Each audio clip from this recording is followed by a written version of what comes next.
అందరికీ నమస్కారం. మన ఆయుర్వేదం ప్రోగ్రామ్కి స్వాగతం. నేను మీ ఝాన్సీ. అయితే చాలా మందిలో ఈ మధ్య కాలంలో నరాలలో పట్టుత్వం తగ్గిపోయిందని చెప్పి, నరాలు చాలా వీక్గా అనిపిస్తున్నాయని చెప్పి, ముఖ్యంగా మహిళల్లో అలాగే పురుషుల్లో కూడా ఈ సమస్య చాలా ఎక్కువగా అయిపోతుంది.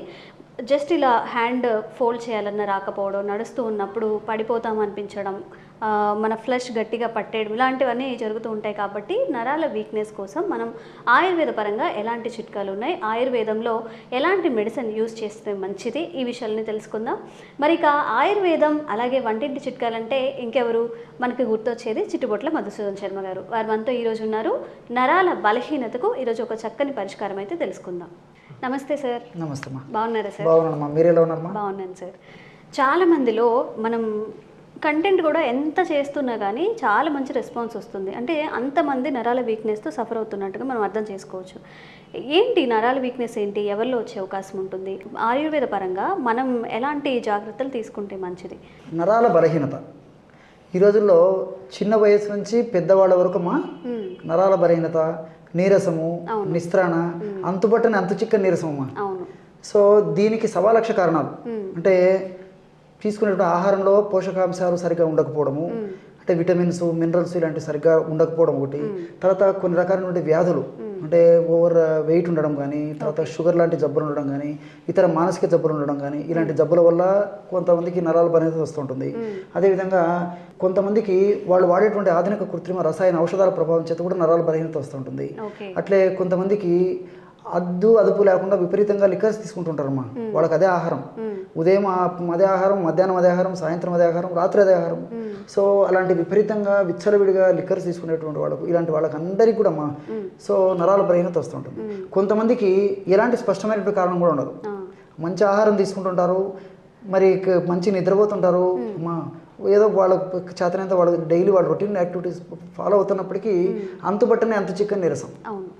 దీన్ని భరించలేక ఒక్కొక్కసారి ఏం చేస్తారంటే చాలా మంది వైద్యుల వద్దకు వెళ్తారు. చాలా టెస్ట్లు అవన్నీ చేసి అన్ని పరీక్షలు అయిపోతాయి, మళ్ళీ ఏం లేదు, నార్మల్ గానే ఉందని చెప్తూ ఉంటారు. అన్ని పరీక్షలు అయిపోతాయమ్మా, అన్ని ఖర్చు పెట్టుకుంటారు. డాక్టర్స్ కూడా భరోసా ఇచ్చేసి ఏం లేదండి, మీరు ఎందుకు అట్లా మానసికంగా ఇదైపోతున్నారు, మీకు జబ్బు ఉంటే కదా, ధైర్యంగా ఉండండి, మంచి ఆహారం తీసుకోండి, మంచి ఎక్సర్సైజ్ చేయండి అని చెప్తారమ్మా డాక్టర్స్. అయినా వీళ్ళకు వంతు పట్టిన అంతు చిక్కని నీరసం, తల బరువుగా ఉండడము, నీరసంగా ఉండడము, కాళ్ళు చేతులు లాగుతుండడము, ఎప్పుడు నిద్రపోదాం అనిపిస్తుండడము, 4 అడుగులు వేయాలన్నా ఓపిక ఉండడం, ఈ పని ఈ రోజు చేయాల్సింది ఎప్పుడో రేపు చేద్దాం, ఎల్లుండి చేద్దాం నిస్తారం ఉండడము, ఇలాంటివన్నీ కూడా ఉంటాయమ్మా. సో ఇలాంటి అనేక రకాల కారణాల వల్ల ఈ నరాల బలహీనత కలుగుతుంటుందమ్మా. కొంతమందికి ఈ యొక్క సమస్య భరించలేక కాఫీ టీలు ఎక్కువ అలవాటు చేసుకుంటారమ్మా. తాత్కాలికంగా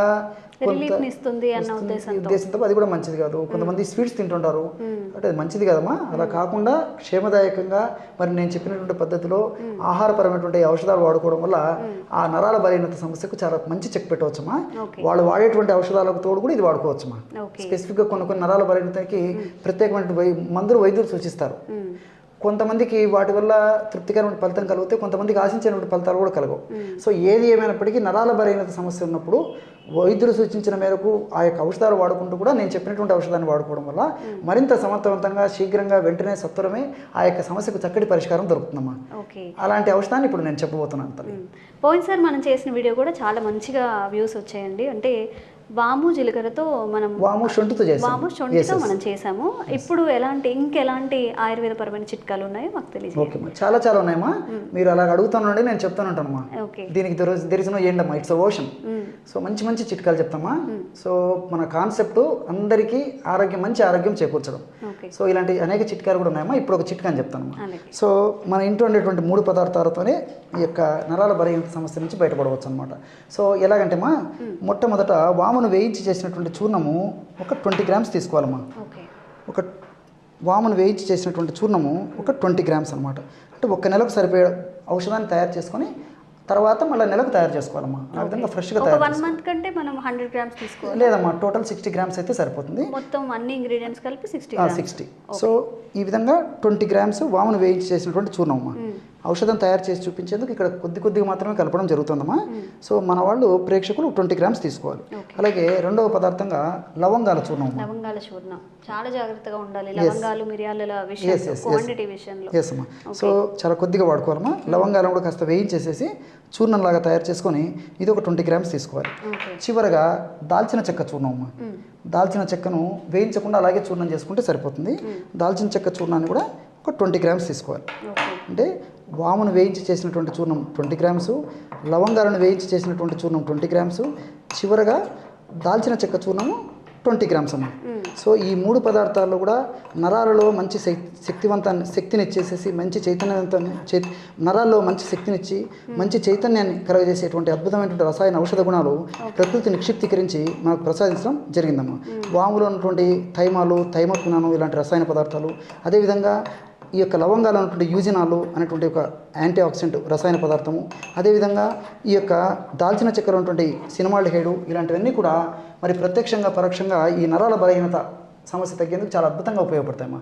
చూడండమ్మా, కేవలము ఒక అర నిమిషం లేదా ఒక నిమిషం లోపే బ్రహ్మాండమైనటువంటి నరాల బలహీనత తొలగించేందుకు అద్భుతమైనటువంటి ఔషధం రెడీ అయిపోయిందమ్మా.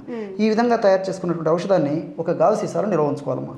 దీన్ని ఎలా వాడుకోవాలంటేమా, రోజు ఉదయం ఒక్కసారి రాత్రి ఒక్కసారి వాడుకోవాలమ్మా.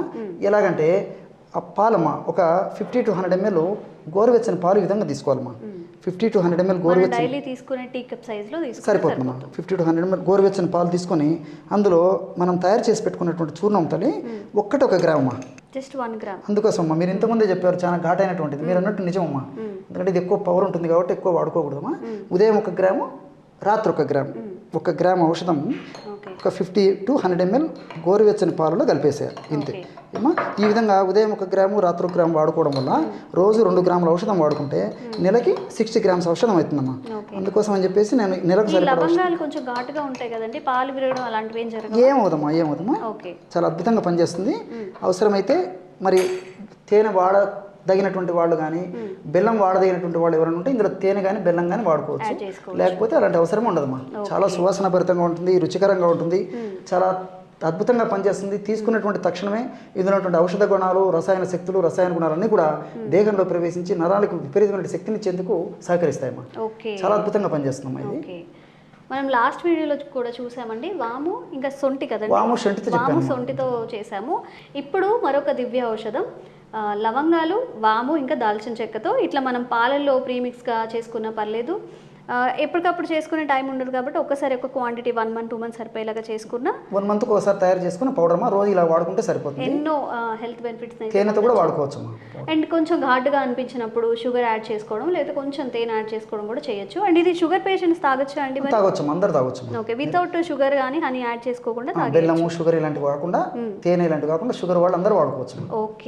ఓకే, థ్యాంక్ యూ అండి, చాలా చక్కని చిట్కా తెలియజేశారు. థ్యాంక్స్.